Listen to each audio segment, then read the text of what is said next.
Well, for years, the Caddo Mounds State Historic Site has been rebuilding. In 2019, an EF3 tornado wiped out multiple structures and left dozens of people hurt.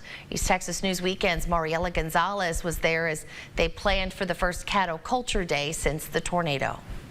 The last time Caddo Culture Day was celebrated left many with a traumatic experience.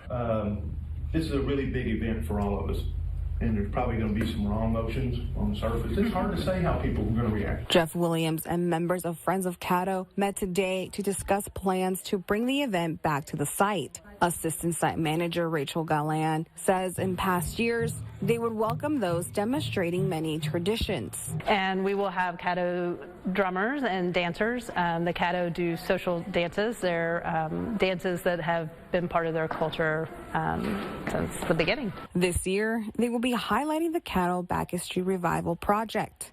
Designed to kind of reawaken the art of traditional river cane basket making within the Caddo. So we had 5 Caddo basketry students, and they will be talking about that project. Gallan's husband, Victor, serves as treasurer for the Friends of Caddo Mounds. He says the tornado left him paralyzed from the neck down, but his experience doesn't stop him from the excitement he feels. It's a buildup. It's something that slowly evolves, going from the ideas. Even though we've been doing Caddo Culture Days for quite a while, each time it's unique.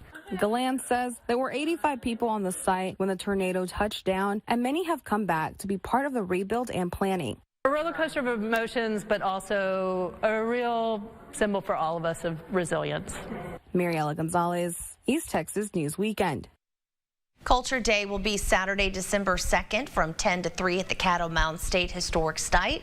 For more information, visit the Big Red Box on our websites.